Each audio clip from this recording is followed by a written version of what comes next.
এ, একটা হচ্ছে বি, একটা হচ্ছে সি, একটা হচ্ছে ডি। 4টা রঙের আলো দেওয়া হয়েছে এবং প্রতিটা আলোর জন্য সংশ্লিষ্ট তরঙ্গ দৈর্ঘ্যের মান ন্যানোমিটার এককে দেওয়া হয়েছে।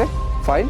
তোমাকে জিজ্ঞাসা করছে যে আলোগুলো হতে নির্গত ফোটনের কিসের ক্রম সাজাও? শক্তির ক্রম সাজাও। তাহলে আমরা এইমাত্র দেখে আসলাম যে ফোটনের শক্তির সাথে তার তরঙ্গ দৈর্ঘ্যের সম্পর্ক হচ্ছে ব্যস্তানুপাতিক। তার মানে যার তরঙ্গ দৈর্ঘ্য বেশি ওইটার জন্য ফোটনের শক্তি কম হবে, যার তরঙ্গ দৈর্ঘ্য কম তার ফোটনের শক্তি কি হবে? বেশি হবে। তাহলে এখানে লক্ষ্য করতো যে সবচেয়ে তরঙ্গ দৈর্ঘ্য কম কোনটার? এ আলো। তার মানে আমি বলতে পারি এ আলো থেকে যে ফোটনটা বের হবে তার শক্তির মান সবচেয়ে কি আসবে? বেশি আসবে।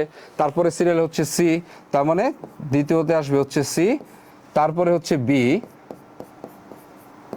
আর সবচেয়ে কম শক্তি হবে হচ্ছে ডি আলো থেকে, বা ডি রঙের যে আলোটা আছে। তোমাকে শক্তি ক্রম সাজাতে বলছে, এটাও হইতে পারে যে তোমাকে বলতে পারে যে কম্পাঙ্কের ক্রম সাজাও। তো আমরা এটাও তো দেখে আসছি যে ই এর সাথে এফ এর সম্পর্ক হচ্ছে কি? সমানুপাতিক। তার মানে ই এর সিরিয়াল যদি এটা হয় তাহলে এফ এর সিরিয়ালও কি এটাই হবে? F of A, F of C, F of B, F of D. এটা হচ্ছে আমাদের একটা প্রশ্ন, এই টাইপের প্রশ্ন। মানে সমানুপাতিক ব্যস্তানুপাতিক সম্পর্ক দিয়ে তুমি খুব ইজিলি একটা ক্রম সাজাইতে পারবা। এটা ভালো মতো পড়বা। পরের প্রশ্নটা দেখো, একটু ট্রিকি প্রশ্ন। প্রশ্নটা কি বলছে যে যদি 1 জুল শক্তি যোগান দিতে হয় তাহলে কোন আলোতে ফোটনের উপস্থিতি বেশি থাকবে? ঠিক আছে, কথার আগে প্রশ্নটা ভালো মতো বোঝার চেষ্টা করো।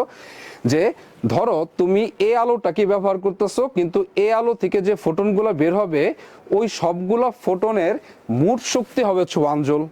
একইভাবে বি থেকে বেরোবে 530 ন্যানোমিটারের তরঙ্গ দৈর্ঘ্যের আলো, ওইটার জন্য শক্তির পরিমাণ হবে কত জুল? 1 জুল। এখন বলছে এই যে সকল ক্ষেত্রে যদি আমি 1 জুল পরিমাণ শক্তি যদি নির্গত করতে চাই তাহলে কোন আলোতে ফোটনের সংখ্যা কি থাকবে? বেশি থাকবে। তো একটা জিনিস একটু লক্ষ্য করো তো, এখানে আমাদের ফোটনের সংখ্যার কথা জিজ্ঞাসা করা হয়েছে বি নাম্বারটাতে।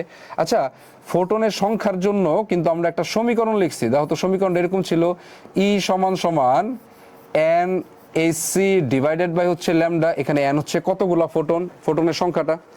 লক্ষ্য করো তো, তোমাকে যে 4টা আলো দিছে, 4টা আলোর এই কাজ হচ্ছে কত জুল শক্তি নির্গত করা? 1 জুল। তার মানে 4টা আলোর জন্যই এই শক্তির মানটা কনস্ট্যান্ট হয়ে গেছে। তার মানে আমি কি এটাকে এভাবে লিখতে পারি যে এন এইচ সি সমান সমান হচ্ছে ই ল্যামডা।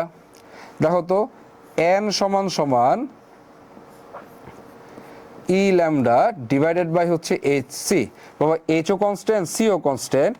এখন খেয়াল করো, যে 4টা ভিন্ন আলো দিছে তাদের সকলের জন্য শক্তির পরিমাণ আমাকে বলে দিছে সকল ক্ষেত্রে শক্তি কত জুল করে নির্গত করতে হবে?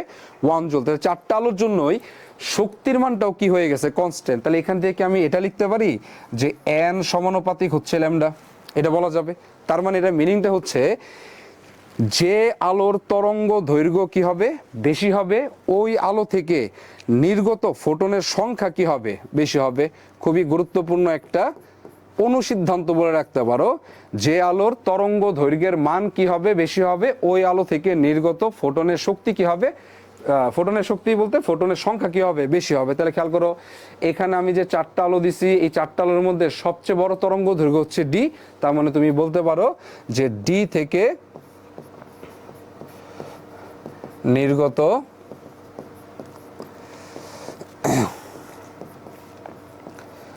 ফোটনের সংখ্যা